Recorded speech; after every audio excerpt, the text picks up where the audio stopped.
Bien, on est parti maintenant sur ce qu'on appelle le théorème de la base extraite. Il peut paraître complètement naturel et même passer, souvent des fois il est passé sous le tapis tellement que il est naturel dans le point de vue de la dualité. Alors toujours pareil, je vous parlerai pour l'instant de la dualité un peu comme je vous parle de la dimension, comme je vous ai parlé de la dimension, c'est-à-dire que la dimension, à un moment, on ne savait pas ce que c'était, mais on en parlait parce qu'on disait la dimension finie. Là, pour l'instant, la dualité, c'est juste une symétrie des choses. À partir du moment où il y a un théorème de la base incomplète, c'est-à-dire qu'une famille libre peut être complétée en une base, eh ben on s'attend à un théorème de la base extraite, c'est-à-dire qu'une famille génératrice, on peut en extraire d'une famille génératrice, on peut en extraire une base. Ça paraît assez naturel.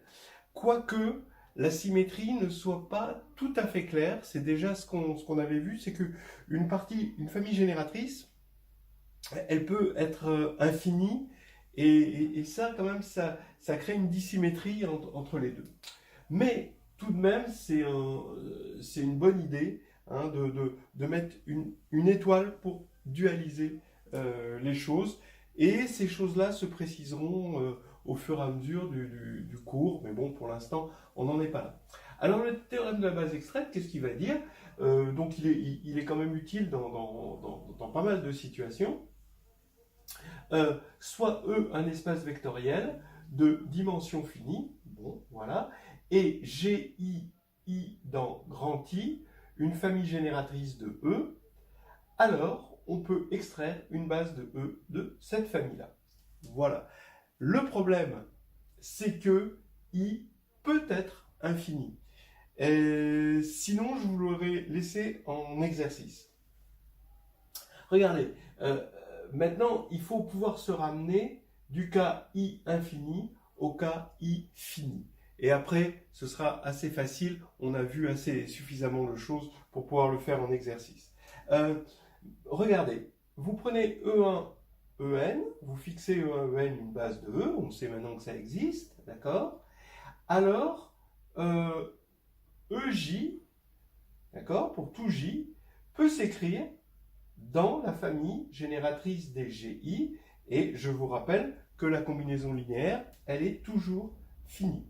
Ce qui veut dire que les coefficients, que je ne vais garder que les coefficients non nuls là, et bien les coefficients non nuls sont indexés par une partie finie, que j'appelle grand I indice petit j, parce que ça correspond à petit j ici, de grand I. Voilà, c'est une partie finie, donc je mets inclus indice fini. Et maintenant, je prends la réunion des grand I indice petit j pour j égale 1 à n, pour tous, bah, elle est finie, puisque c'est une réunion finie, d'ensemble fini.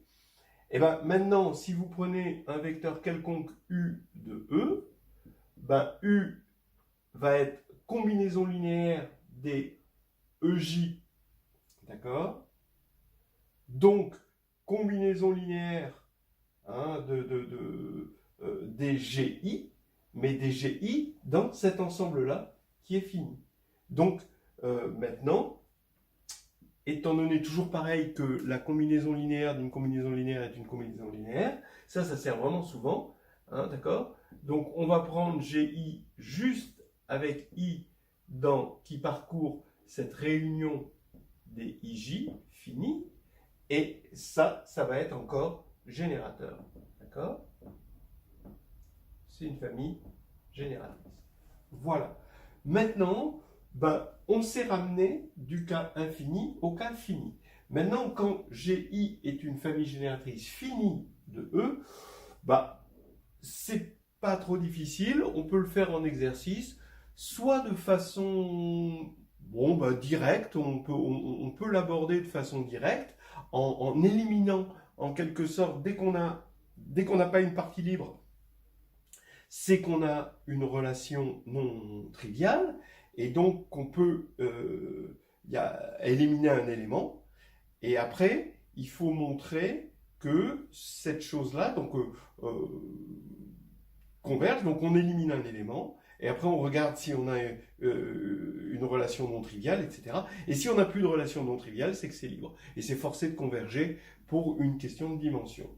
Il y a un autre moyen astucieux et très rapide, c'est d'utiliser ce lemme d'échange. Vous vous rappelez, on a vu le lemme d'échange, mais la proposition qui suivait le lemme d'échange, où on faisait de l'échange, mais par récurrence. Donc un espèce de théorème qu'on pourrait appeler le lemme du grand remplacement, si on était complotiste. Et, étant donné qu'on peut virer tous les éléments ici de la base et les remplacer par les éléments d'une famille génératrice finie, dont on avait montré qu'ils étaient distincts, mais là ça sert à rien, et ben ça va nous donner encore une famille qui va être libre et dont on peut montrer qu'elle est génératrice. Donc voilà des petites idées, mais il faudra voir ça en exercice. Voilà, alors voilà le corollaire très attendu si on pense toujours en termes de dualité, hein, parce qu'on avait un corollaire tout à l'heure sur le théorème de la base incomplète, c'est que quand on a une famille libre à n éléments où n est la dimension, alors c'est une base, on s'attend à la même chose pour les familles génératrices. C'est exactement ce qui va se passer, soit E un espace vectoriel de dimension petit n, alors une famille génératrice est une base si et seulement si elle est de cardinal n. Donc la preuve, dans un sens c'est très simple, si c'est une base, elle est de cardinal n, puisque toutes les bases ont le même cardinal, donc ça, il n'y a pas de problème. Réciproquement, si c'est une famille génératrice de cardinal n, on a vu qu'on pouvait en extraire une base, mais comme toutes les bases sont de cardinal n, on va en extraire quelque chose de cardinal n, mais c'est déjà de cardinal n, donc c'est une extraction triviale. C'est-à-dire qu'on n'a rien enlevé et on a obtenu une base, et donc ça veut dire qu'au départ, puisqu'on n'a rien enlevé, c'est que c'était une base au départ. Voilà, donc ça c'est dans la boîte.